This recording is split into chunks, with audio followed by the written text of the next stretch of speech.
السلام عليكم. ازيكم حبايبي، عاملين ايه؟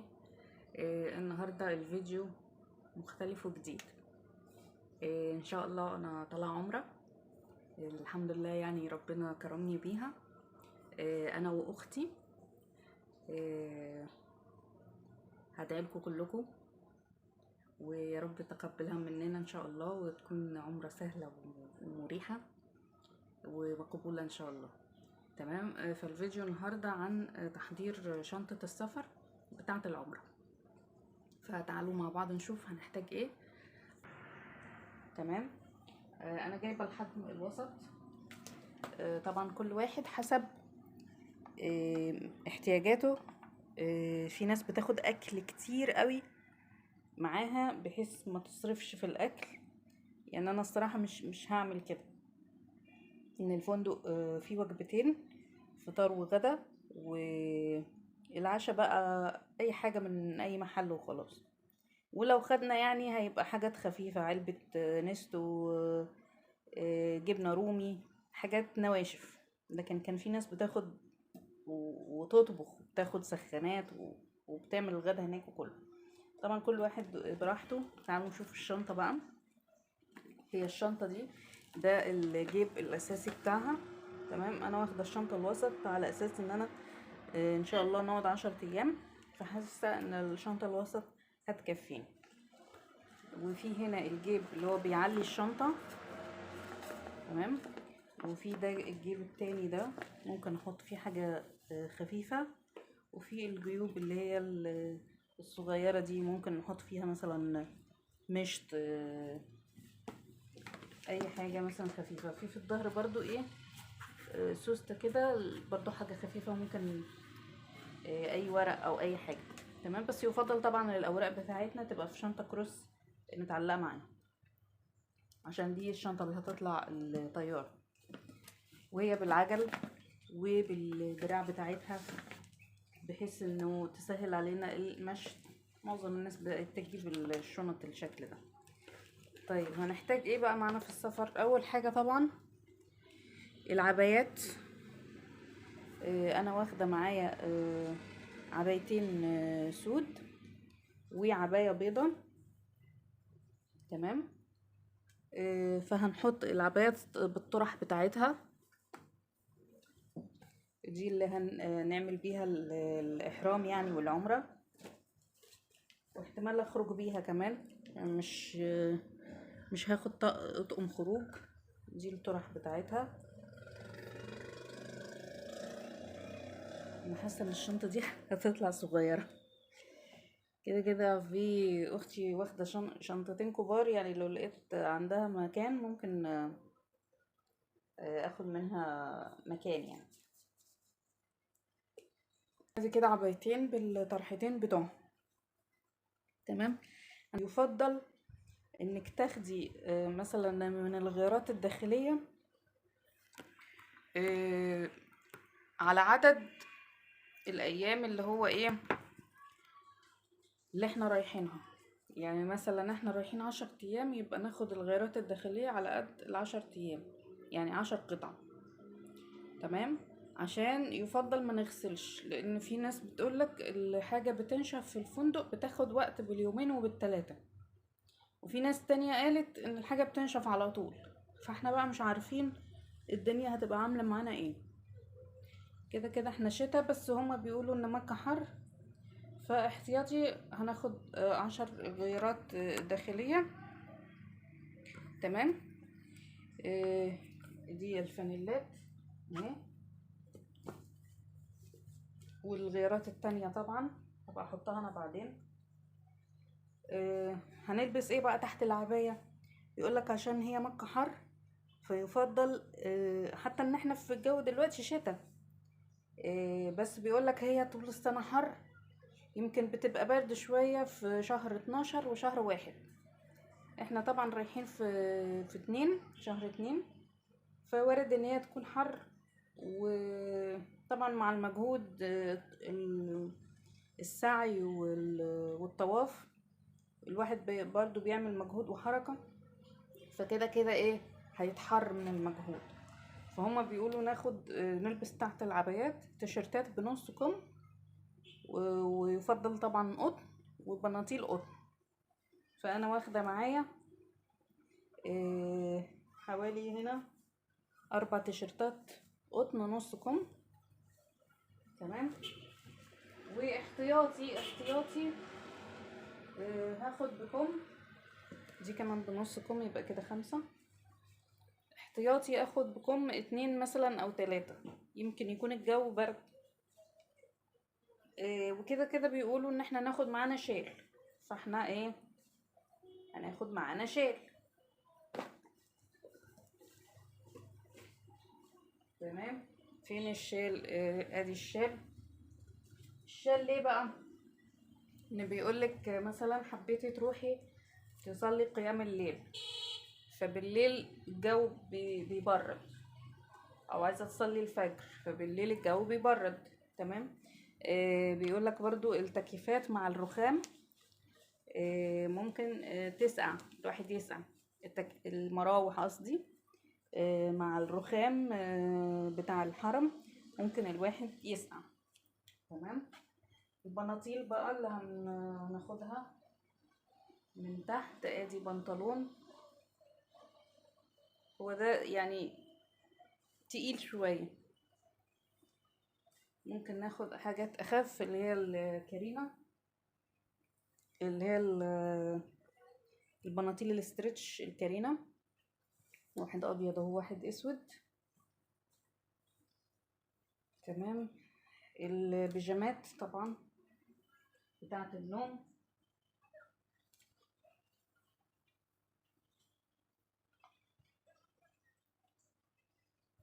انا واخده بيجامتين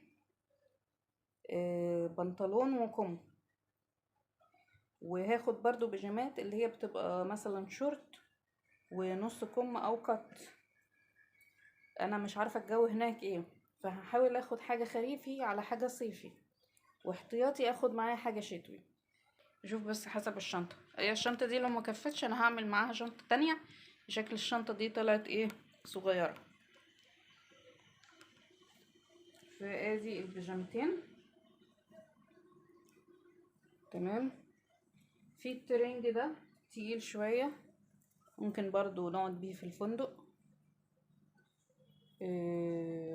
ترنج رياضي اديداس ناخده معانا احتياطي.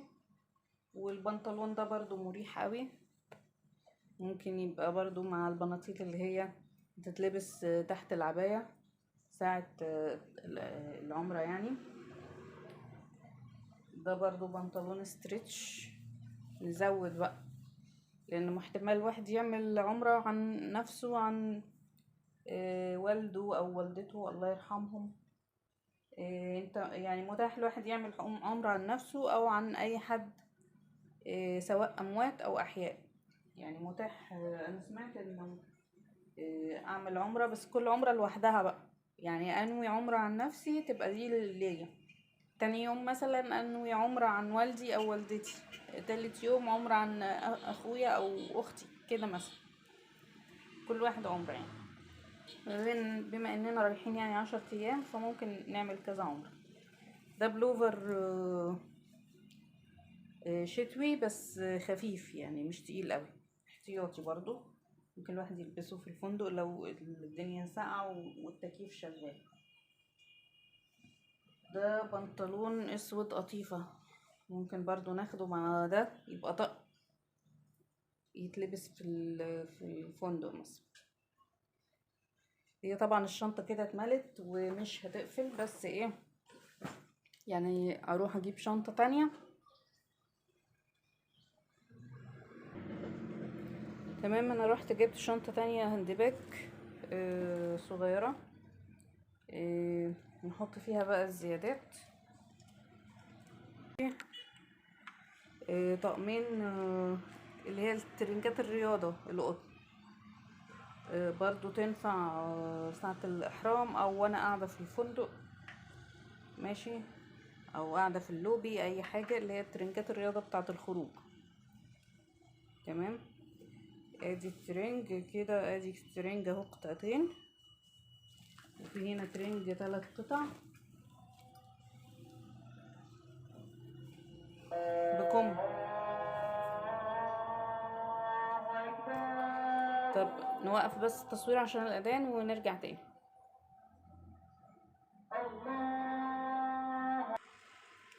تمام، رجعنا تاني بعد الاذان. احنا كنا واقفين عند الترنج اللي هو الثلاث قطع، بنطلون وحمالات وجاكيت كم. تمام، وده بنطلون برضو قطن اسود، ينفع تحت العبايات وقت العمرة. بندانات البيضة والبندانات السوداء. تمام، في تاني بس في الغسيل نحطه دول بقى دلوقتي كده. ماشي، هنحتاج ايه تاني بقى؟ هنحتاج الحاجات مثلا الشخصية، عشان بس ما اطولش عليكم الفيديو، لان الفيديو اصلا بقى عدى الربع ساعة. فانا عشان لسه الحاجات مش مجهزاها، ثانية واحدة.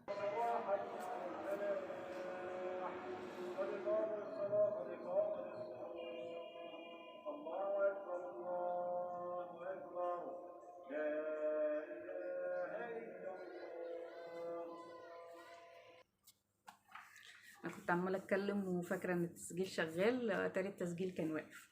تمام، هعيد تاني الادوية اللي احنا بنحتاجها. انا مش فاكرة انا وقفت عند ايه، فهقول تاني. حاجة للصداع، حاجة للمغص، انتينال او فلاجيل مطهر معوي، بسط عضلات،